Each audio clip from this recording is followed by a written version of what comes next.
Welcome to Just Minding My Business Radio, where we are moving at the speed of God, learning what we didn't know we didn't know.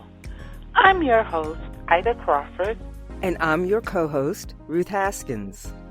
So grab a pen and paper and get ready for information that you can use.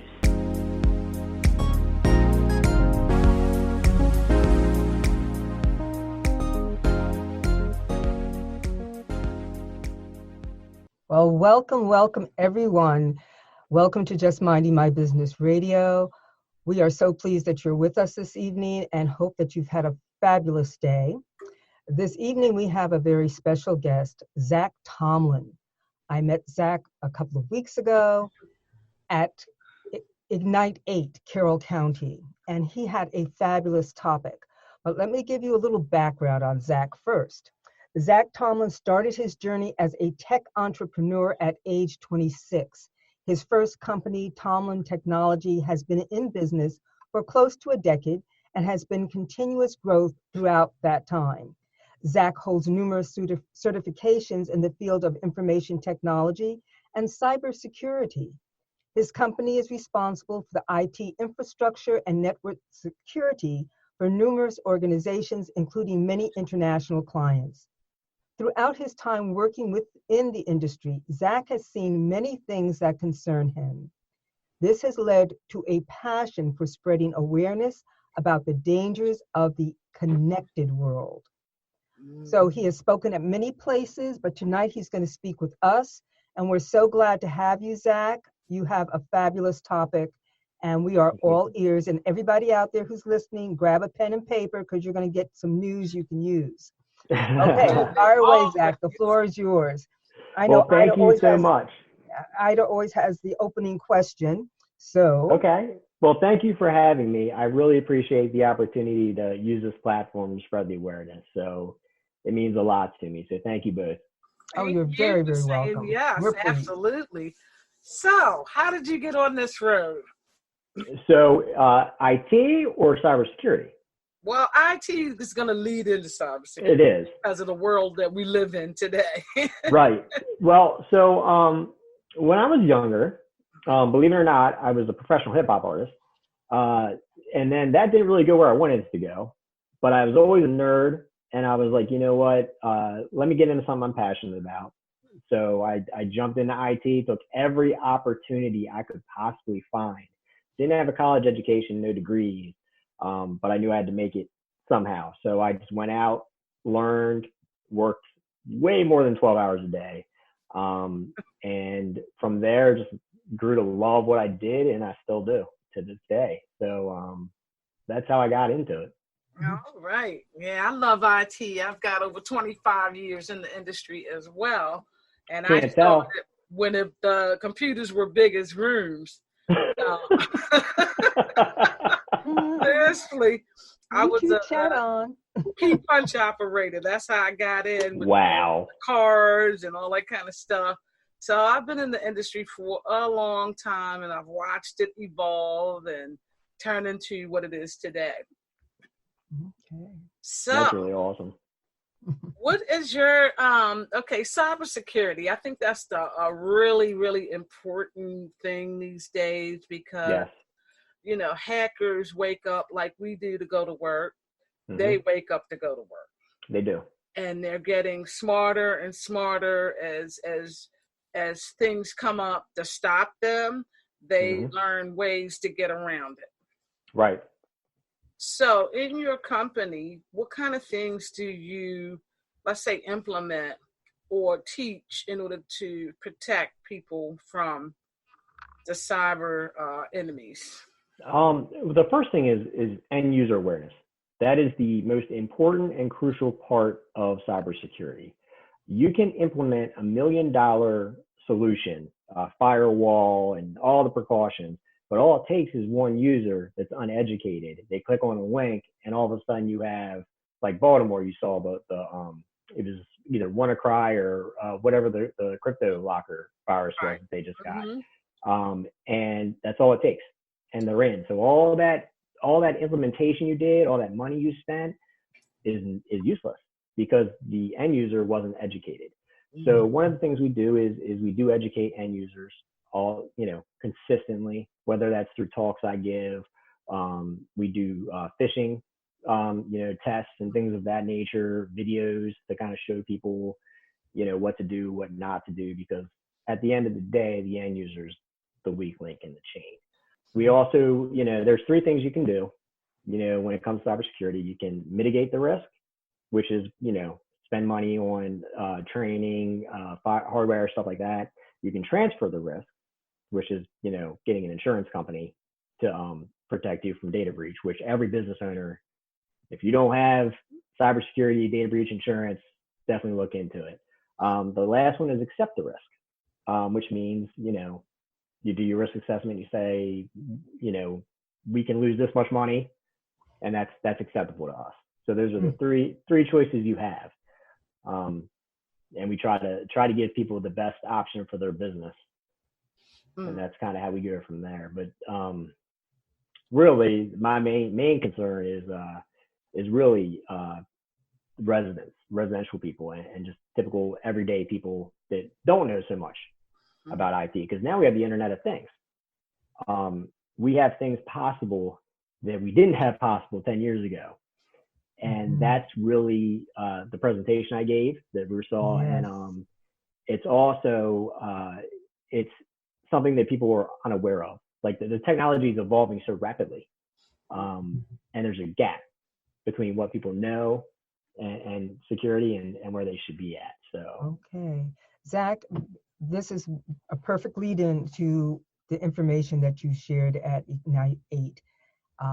And I'm sure that this is information that people really need to have. I know it was an eye-opener for me. I was like, whew, okay, this is news. So could you please talk about this wonderful technology that we have and the dangers of dating and breakup? So the topic was breaking up in the digital age. And I shared a story about a girl that I was friends with. And basically what happened was I went down one day to her house to hang out, and she had a default Comcast wireless, and I'm just a nerd, so I asked her if I could change it because it bothered me. Now, previously, she had told me that she felt like her ex-boyfriend, they had a kind of rough breakup. She told me, Zach, I swear when people were talking in the house or I'm on the phone, I might get a text message a little bit later, and it kind of references what, I was just talking about. Now, at the time when she told me that, I kind of, okay, I'm paranoid. I'm a cybersecurity guy, so everything, is sketchy to me. But then I kind of brushed it off because she wasn't worried about it. And what happened was I went down to change her wireless network. And when I went in these routers, you can see devices that are attached to your network. On the attached device list, it had literally, and I can't make this up, her ex-boyfriend's name, iPod. So, and there was 2 or 3 of them. Now I asked her, I said, do you have iPods? And she was very taken back by that. She's like, no, I don't. And I said, well, there's 3 on your network. So what I did was I made sure that they were actually active. They were. And basically what I did was I kicked them off the network by changing the wireless, password. And once I did that, the harassment stopped. And then a few months later, he came clean and admitted that he had actually hardwired iPods into the walls of the house. So he was a contractor. So he kind of had the knowledge to actually hide them within there. And so I figured he was using probably a baby monitoring app or something. And yeah, he was spying on her. Wow. So yeah. Wow. It was kind of wild. Yeah, that's yes, and that's becoming more and more prevalent. It more is. More prevalent. We interviewed a young lady that went through exactly that same thing not too long ago. People were able to get into her account, bank account, a whole lot of stuff was going on with her. So that's definitely something that people need to be aware of. Is, people coming into your home, things like that can leave devices to spy on you. Yep. And they're small too. Some of those cameras they have, if they're that big, So, and we have the Internet of Things, which is like the Nest Cams. We have the Google Homes Assistant. We have so many different things, the locks, everything is connected to the internet. Yes. And people come into our homes, when we start a relationship, when you start a relationship, no one's thinking about the end, right? We're happy, puppy love, and we're all about it. So we grant access to, feel safe. Here's the cameras and here's a door password and, here's this and here's that. And the thing is that people don't often, if they're not techs, they don't really think about, okay, well, if a breakup happens, I need to revoke their access to those devices. And some of them might not even know how to do that. So, but if they forget, it slips their mind, all of a sudden you have, someone can access your cameras to see if you're home. They can enter your home. Like they can, walk right into your house, unlock the door. They can mess with your thermostat. They can mess with your lights if they wanted to. Just so many different things that they can do. It's dangerous. It's like back in the day when you wanted to stalk somebody, you had to actually put some effort into it. You had to really, Nowadays it's like, why do that? I just, hack into this camera or something. So just sit home and watch. Right. Listen, just hear everything that's going on and then figure out what your next move is going to be. Oh, it's scary. It is very scary. You sort of ran past it along the lines of things that people can use. And I heard you say baby monitor. That's huge. Yes, there was an incident. Have babysitters or whatever. That's huge. Could you talk about that a little bit? Yeah, so what I was referring to was, so if you have like an iPod or something like that, they have apps that act as baby monitors, and then you can, kind of either log into a website or you can log into a phone or some sort of app to kind of view, just like you would a camera. Right. There was an incident, I forget exactly where, so I don't want to do any specifics, but where there's a mother and a father, and they came in and there was a baby monitor, and they heard someone talking through the baby monitor, and they were just kind of like, I guess, a little taken back by it. But what happened was, since those devices now are a lot of times connected to the internet, and then people can log in through accounts, someone had hacked into their device and was talking to their child, their infant child. So and there's things that you can do to help mitigate that. For example, multi-factor authentication, which I'm not sure how big of a buzzword that is now, but it's huge. It means that you need more than just your password to get into your account. So, and to be true, multi-factor authentication, it needs to be something something you have, or something you are, which means like your password. So that's one form. Your eye, your retina, or your finger scan. That's something you are. So that's two. And then say you have a phone that generates a code. That's something you have. So if you have multiple layers, then it's harder for a hacker to get into. And a lot of these like Nest and these big companies that provide this type of software, they allow you to enable that. So that should be done first and foremost. Yeah, and funny you talk about that, because on the iPhone, of course, they have the recognition, face recognition, all that kind of stuff. But I work with them all day long, and we've had an incident with the face recognition. Yeah. Where the person grew a beard, and the phone no longer recognized them. Yeah. I used to make a joke about that. So I wear glasses when I'm working a lot for eye strain. And so the laptop I'm talking to you on currently, it has Windows Hello, which it'll recognize me. But for a while, it wouldn't recognize me with the glasses on. So I made one of those references like, now I'm Superman, Clark Kent, Superman, because like it wouldn't recognize me with the glasses on. But the average user don't think about that when they set that up. They just like put their little face in the phone. Ooh, this is nice. Oh yeah. Oh yeah. If anything changes about their face, the phone is like, I don't know you. Yep. Where's that long beard come from? I don't know. And then they come to me to fix it. I'm like, you and I speak the same language. We know. Yeah, I'm like, okay, what does your face look like before you set this up? So you take it back there. Oh my! Clean up a little bit, Right. do something. It's just, to me, I am not a techie person. I do what I have to do. Right. So it's interesting to hear people who really understand technology talk, because there is so much that the average person, and I'm an average person, we just don't know. Absolutely. And as a senior, it's even more just out of the box. A lot of us, like myself, are struggling to keep up. So that's another avenue. And if you have people, seniors tend to trust people. They do. Or they're afraid of people, one extreme or the other. But a lot of times they do have to have people come into their homes. They have caretakers, or maybe you have senior parents and you have a caretaker come in to help your parents. Right. That's an awful lot of access to people you really don't know. I don't care if they do come from an agency. I don't care if they do come from the biggest name in medical provisions, whatever. That individual person, you don't know what they're up to. You're right. And they can be very technologically savvy. And if they walk into a house and they see that, this looks like a good possibility, you just really baited sad. yourself.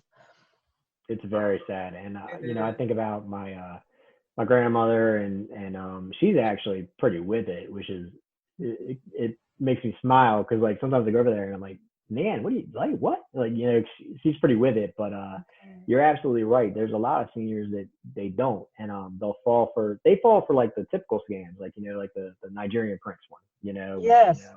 Or the calls from, hi, this is Microsoft, your computer, we detected a virus on your computer, and so then they let them into their computer, just different things like that they fall for. And it's it just saddens me, because it's that anybody that is preying on other people, it just makes me sick, to be honest with you. So. It makes me sick too. Yeah. Right. And one of the things that concerns me is like the big companies that are getting hacked all the time. Yep. And our information is being taken, but there doesn't seem to be any accountability. They want to give you a free monitoring service. Well, what good is that? Right. My information just got hacked in your environment. I need more than and 90% of the people already got that. So give me something I ain't got. Right. And you're right. And with the cloud, with all this infrastructure as a service, like Azure, AWS, so where we have a skills gap, where you have administrators that kind of know a little bit about what they're doing, but they really don't know how to secure that stuff. Right. And so now it exposes like a whole bunch of people to your platform. Right. So, and you're exactly right. And, I see all the time, case action lawsuits or whatever, and it's like, what, you gave me $5? Right. Exactly. That's like, I got a check in the mail for 3 cents. That must have been a big one. I was like, they wasted the paper. They should just put that in a little bag. Right. Put it in the mail. Right. I don't even think I could find a check. I'm embarrassed to take something like that to the bank. Right. Just rip it up. Like, Wow. But that's crazy. It's crazy. And then the cloud, like this they think it's a new concept. But it's correct. Not a new concept. Correct. No. It's just someone else's computer. That's why I tell people. Exactly. It's what, back in the day, I would man a whole data center of computers that all the users used in-house. Yep. So now it's like, okay, it's cheaper to let somebody else do that. Right. So now our information is going from our company to somebody else's company that we have no clue about what they're doing. You're absolutely right. You're absolutely right.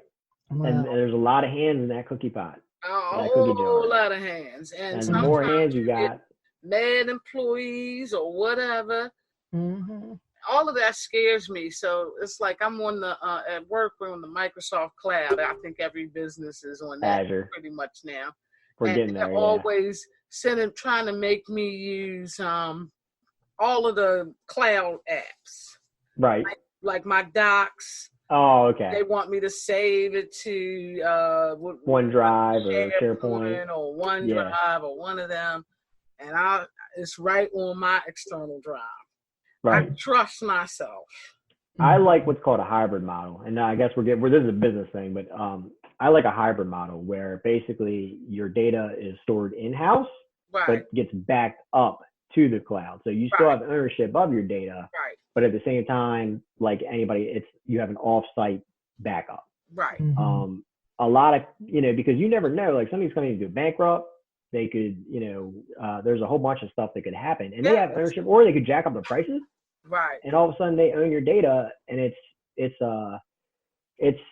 scary. That does scare me. It is scary. It's scary. When they first came out with that, I was like, I wasn't. Oh, you and me both.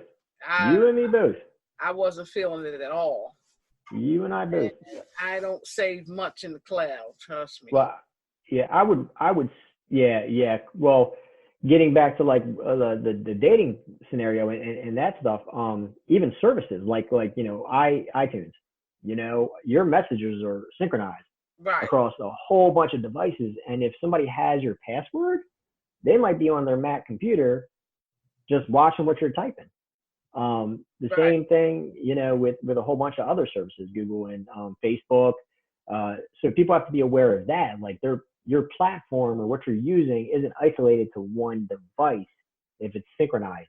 So if somebody has your account information, they're reading your conversations, your pictures, they have access to your videos, all types of stuff. And Facebook is famous for that. I don't know today. I don't know how they're going to control that piece of it, but they're famous for somebody else getting your information and mimicking you. Yep. I see that all the time. Those fake profiles. Yeah, because I get friend requests from people I already know I'm friends with. Right. It's like, okay, you've been hacked. Right. Right. Yeah. It keeps getting worse and worse out there. And, like I said, bring it back to the dating. One of my big things for doing this presentation, honestly, I kind of went on a crusade. I've always had an issue with, I call it Manchild Culture. It's where you have I was raised to be a gentleman. I gentlemen all throughout my family. Just so yes, ma'am, all that stuff, and you talk to a woman a certain way, and you conduct yourself in a certain manner to be respectful. And that's you protect women. That's just how I was raised. That's the environment I was brought up in.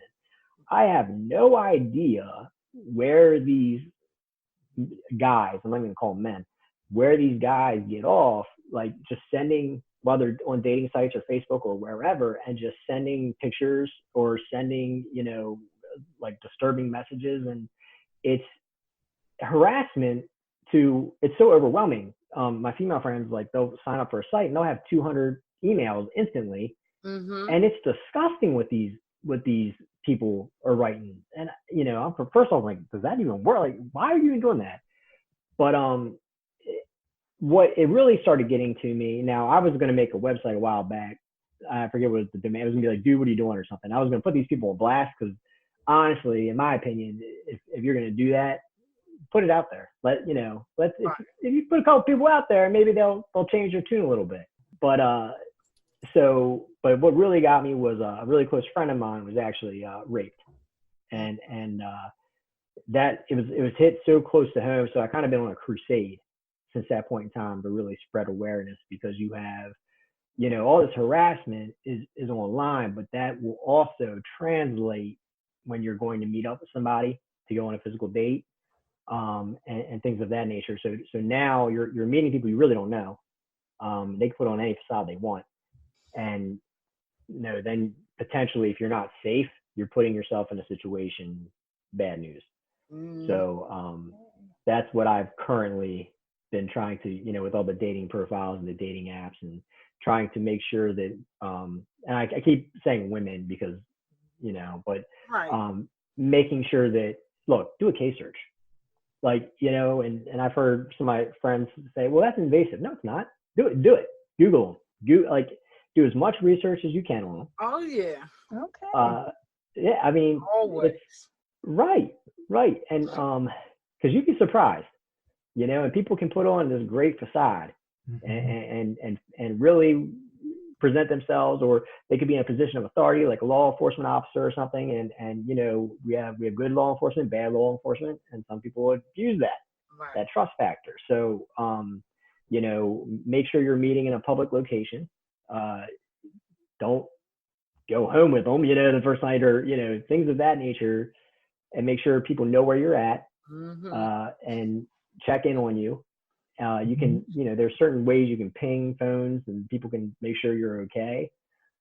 Just different things like that to start, you know, having people just situational awareness, you know? Because I knew when I was in the dating world, I always told my girlfriend who I was going out with, was a public place. Never come to my house. I'll meet you at the so. Right. Yeah. There you go. Absolutely. Because it's worse now, but it's always been an issue. It really makes me, and that's why, like, I'm on like a crusade to like kind of change this man-child culture, because I think it's ridiculous. I don't know when men stopped growing up, you know, and started acting like this, but it's a culture thing, and it's got to change. So yes, it really does. It really does. And you know, if the relationship is over, it's over. Yeah, and that's hard. You know, I'm hard guilty. for everybody. Right. And you get emotional, and, you know, and I get it. Like, you know, I've said things that I wish I could take back, you know, under being emotional and things, but you need to understand, you know, it is over. And you know, the arguments and the you know, the back and forth for a little bit, you know, but after that, you know, and obviously none of the physical, you know, stuff or any of that. And it's like I said, it's emotional, but you just gotta deal with it. You gotta deal with it and move on, you know. And yeah, I mean, some people cannot do that. A lot of people cannot do that these days. Maturity is very much lacking. There's maturity is not a. I'm glad I'm not dating. Me too. It's not fun, let me tell you.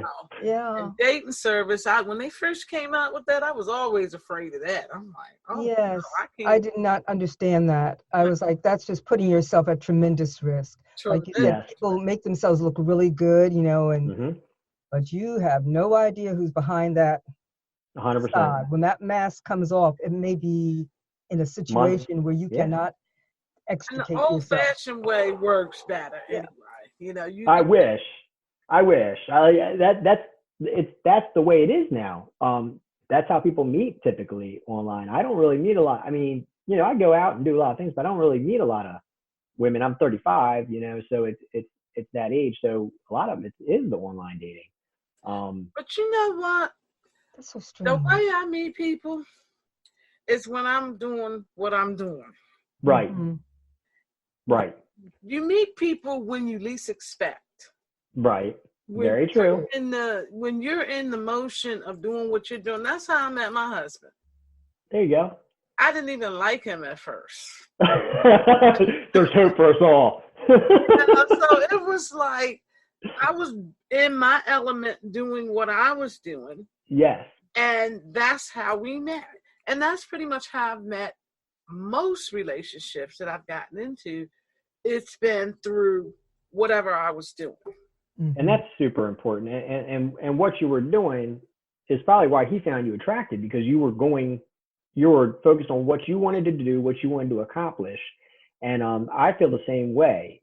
You got to focus on what you want to do, your goals, you know, and just go for it. Right. And people will come along for the ride, or they won't, or you know, but it's you. It's within you. You can't force it. Nope. Dating services and everything like that. That's trying to force it to me.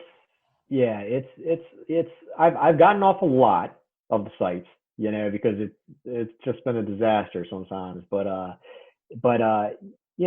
have met some great people. I've probably met some of my best female friends through dating apps that didn't turn into anything romantic, but we just are friends. And that's actually a beautiful thing too, to meet people and and do that. So, but that's the typical culture nowadays. Is the online thing, but we could go on forever about how the dating culture's changed, and I don't even understand it anymore. I'm trying to. I can't wrap my brain around it. It's like, okay, what about that? To me, you got to be up close and personal. I agree. Smell you, your scent, your facial expression. Yes.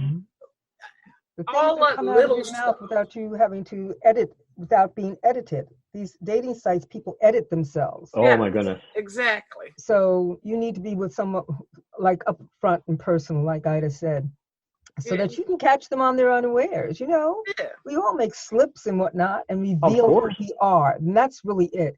We want to be in a position where someone reveals who they really are. Yeah. Right. And you can't do that online because that gets edited. It's like you take the charm out of it.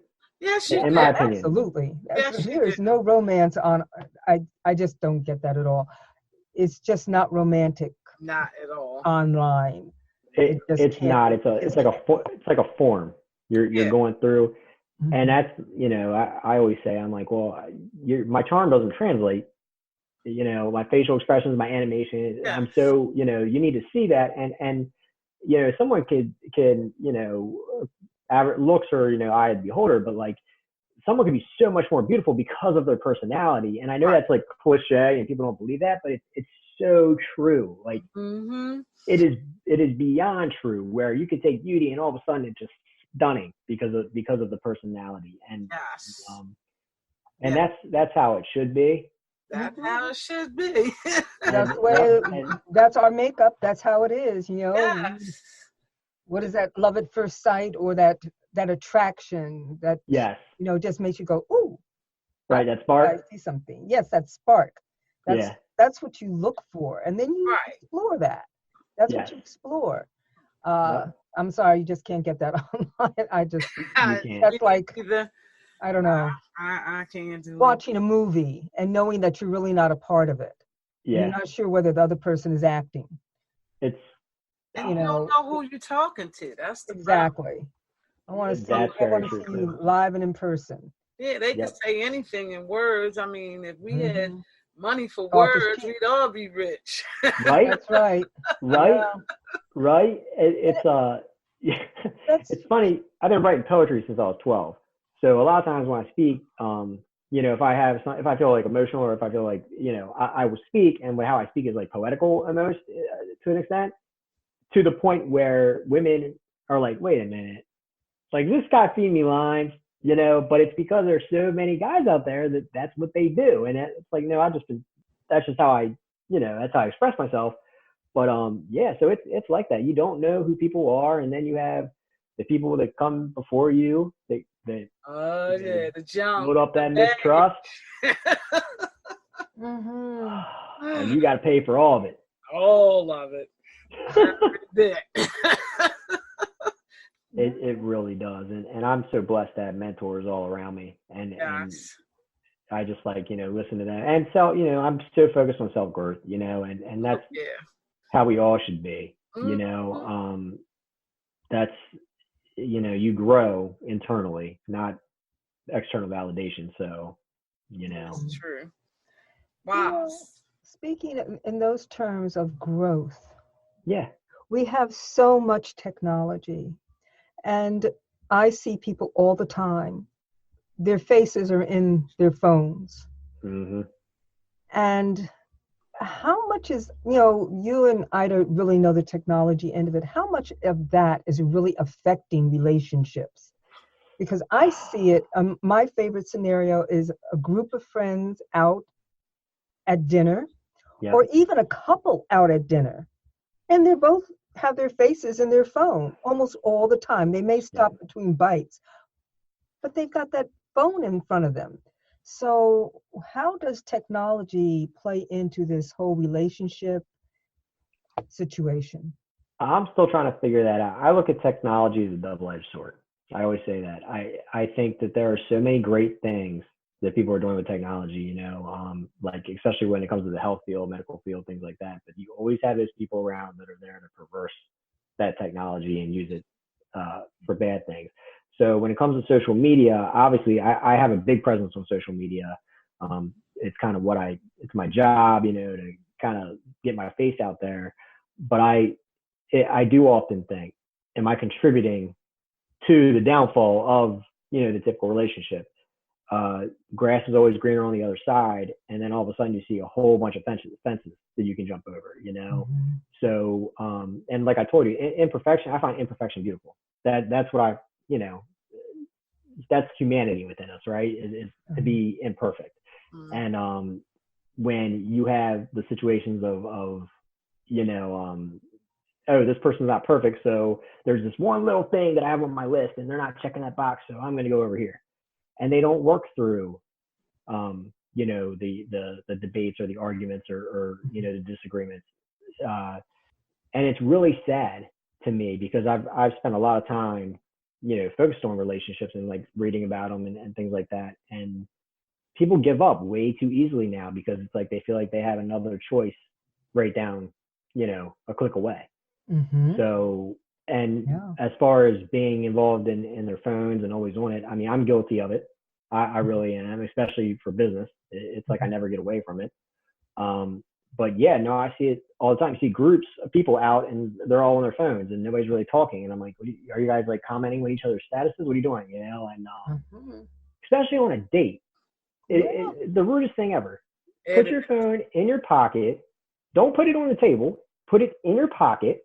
Silence it, and for that hour, be in the moment. Or and but I see it all the time. It's the phones are on the table, and it's just nonstop. And how are you gonna make a connection like that? I hate it when people come to visit me and they on their phone. I'm like, well, did you come to see me, or did you come to be on your phone? Right. Mm-hmm. Right. Absolutely. I'm like, turn it off. Rude to me.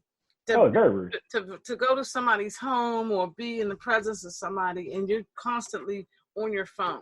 That's very rude. Yep. And you don't consider the other person that important. Right. That's what you're saying.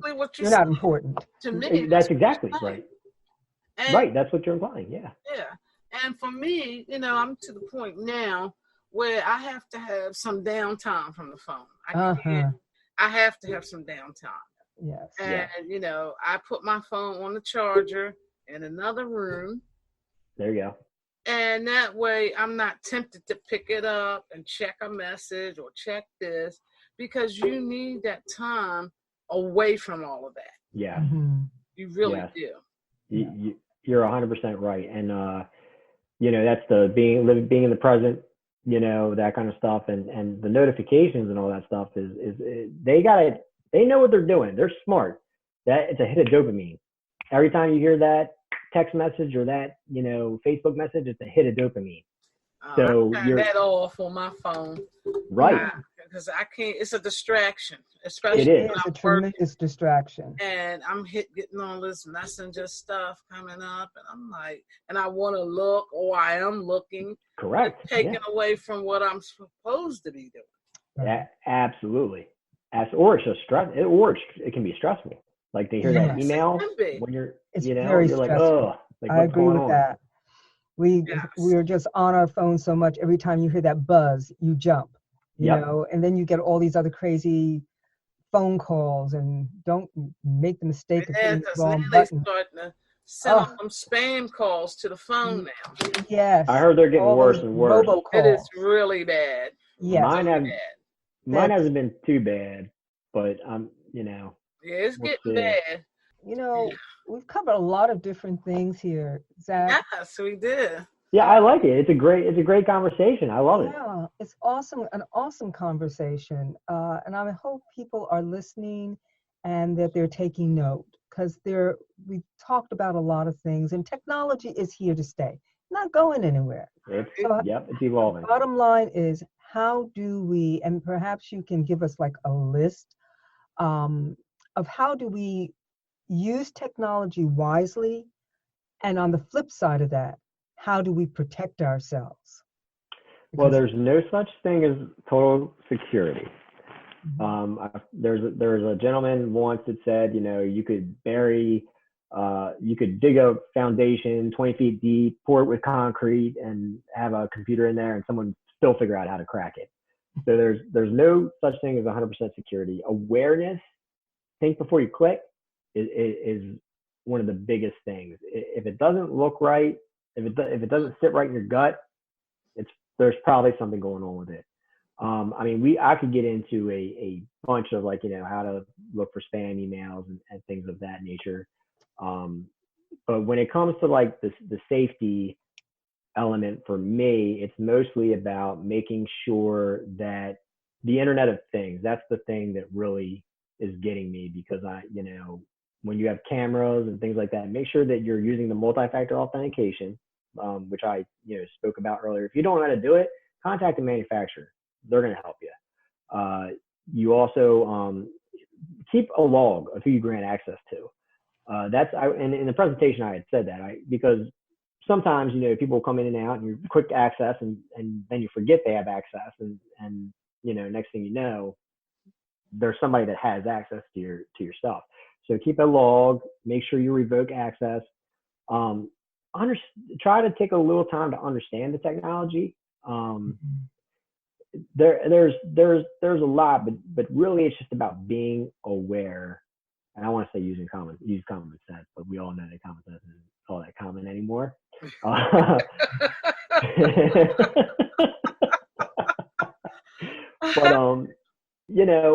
and if you're not comfortable with a form of technology, don't use it until you are comfortable with it.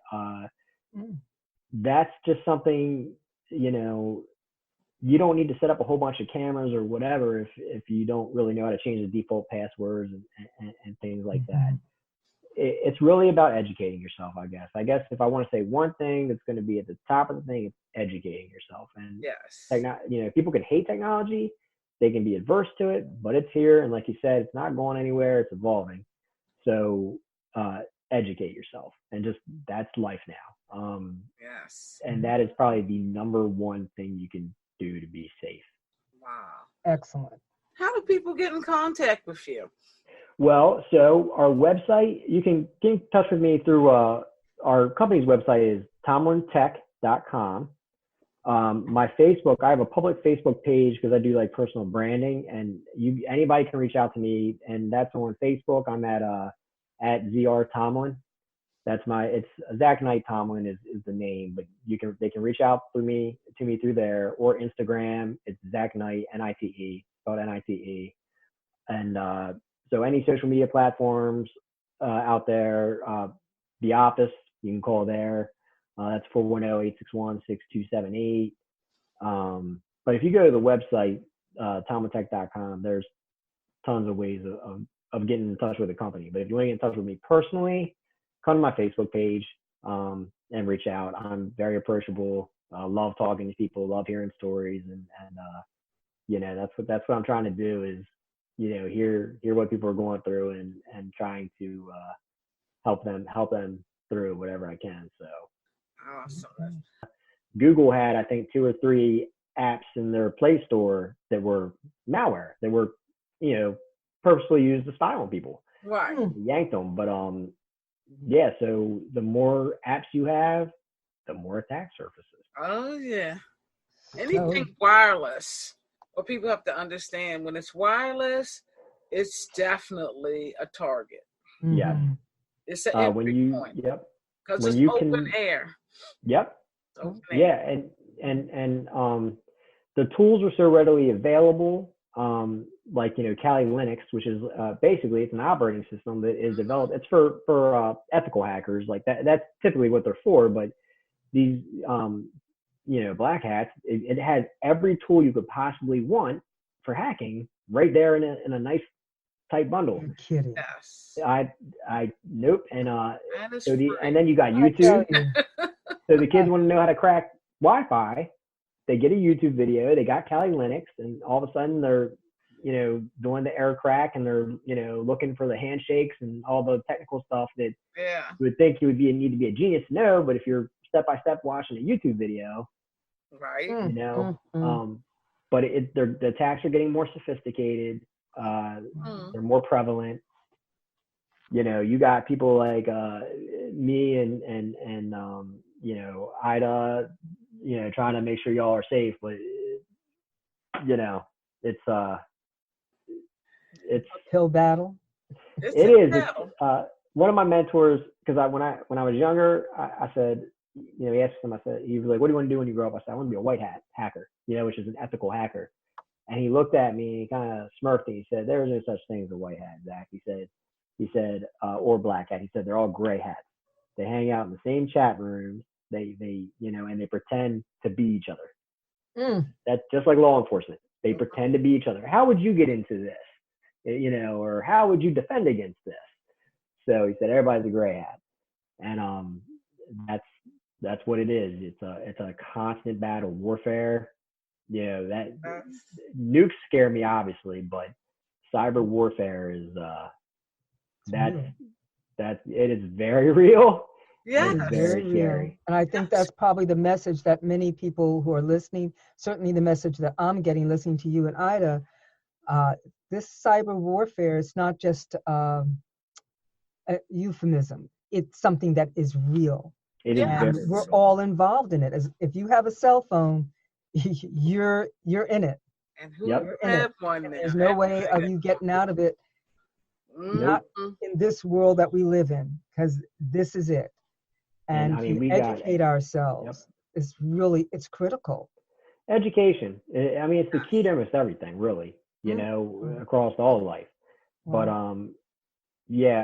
infrastructure scares me. How I ran for office a while back, and when I ran for office, one of my big things was the tech. And I was like, well, how are we backed up? And I couldn't get any answers from anybody about how the tech was done. I was like, well, you could be more efficient if you did this and that. How is it secure? And especially if you're operating what they call PLCs or PCLs. I'm sorry, my acronyms, but they control machines. And all of a sudden you have power grids and things like that are controlled by computers. And all of a sudden somebody gets in, they shut down the entire power grid. Well, you're kind of out of luck. We just saw what happened in Baltimore with that, the crypto locker. It was like $18 million, and I don't even know if they're still up.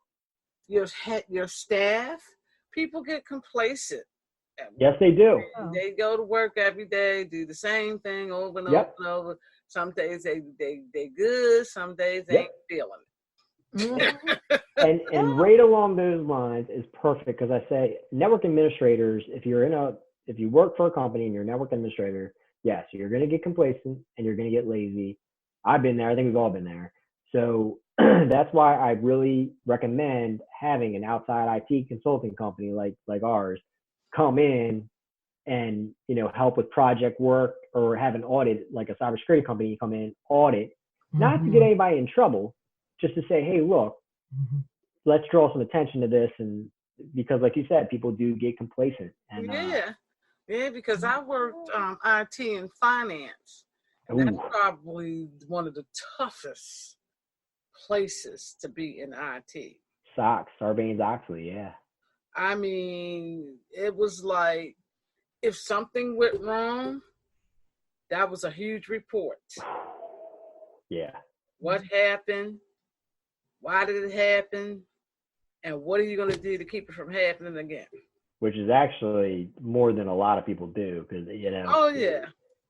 I work with huge companies, and the companies that I work with, we talk about disaster recovery planning, business continuity planning, risk analysis, risk assessments, things like that. And they're starting to get it now.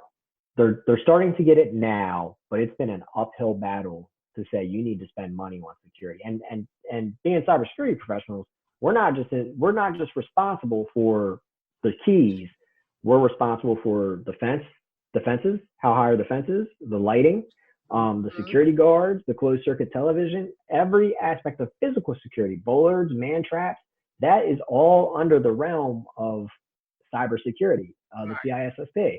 So, people don't think about us like that. They think we're just nerds on a keyboard. But let's be honest, the best way to hack is social engineering. And that's all hey, so what's your password? That's all that is. Right. And that's the most effective way to hack. Yes, for sure. Because you talked about disaster recovery. I've done so many of those. It's a bear, but it's necessary. Because what if there's a disaster? And we're having those quite frequently all across the country. Those ransomware attacks are bad. Yeah, and tornadoes. Yep. Fires, all of that kind of stuff. And every year we would have to go to an offsite, bring the whole company up. Wow. The whole entire company. And we had users there and everything to make sure that they could do the work. That's awesome. It was really the cool. whole weekend experience. I haven't had that opportunity, like the warm sites and the cold sites and things. My plans have a lot of I get people operating off one laptop. If everything burns down, we'll get you a laptop and get you set up but I haven't had the opportunity to actually, a whole facility. That's cool. That's really cool. Well, Ruth, you brought the right guy. I know. I'm just enjoying listening to the two of you exchange all of this information. I love it. We go all night. Well, that's good. That's give good. Everybody your information. Yeah. So you can reach me on so TomlinTech.com is my company's site, and if you're going on Facebook, you can look me up at it's at ZR Tomlin. And you can plug that in and it'll take you right to my public Facebook page. And you can message me. I'm very receptive and I'm very talkative, as you can tell. And I just love talking to people. And so that's probably the best way. So you got contact information both ways. All right. Well, thank you so much. We appreciate Thank you guys. This has been awesomeness. Yes, thank you so much, Zach. I have highly enjoyed it, so I really appreciate it, and I appreciate again the platform for allowing me to speak a little bit about these concerns I have. Absolutely. Not a problem. You are more than welcome back. Oh, we invite you again. This again. Oh, and we're just going to call it Tech Talk, and I'm just going to step out of the picture and let you go for it. You can yawn in the back, for the average person, File my nails. Make the funny faces, It was delightful.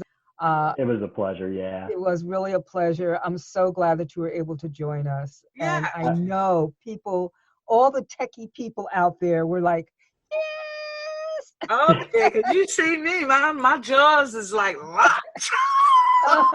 It is. It's that nerd in us. Yeah. I'm like loving every minute of this. So, whatever you guys need, I am more than happy to come back and it's been a pleasure. I enjoy talking to you. Oh yeah, we definitely have you back. It's on now. All right, yeah, rock on. Thank you.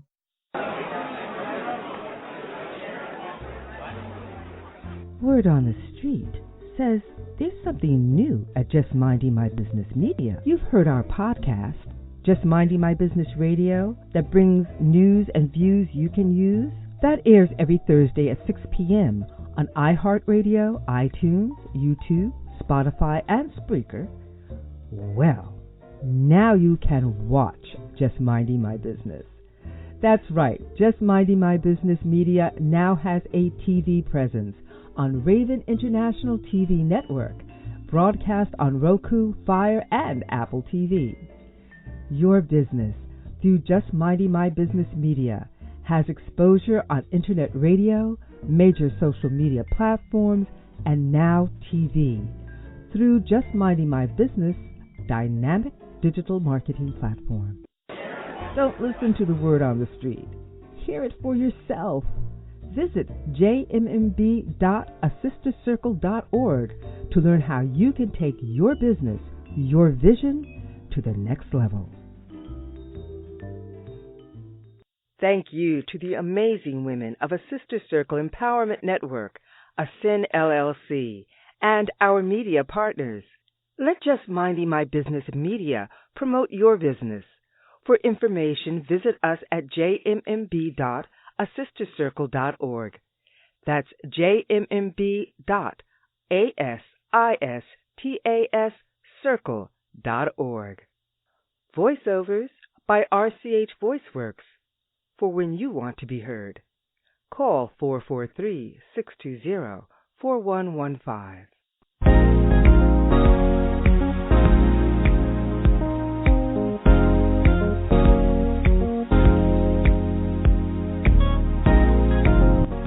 Thank you for tuning in to Just Minding My Business Radio. I'm your host, Ida Crawford. And I'm your co-host, Ruth Haskins. We hope you enjoyed the show and appreciate you stopping by. Many blessings to you and yours.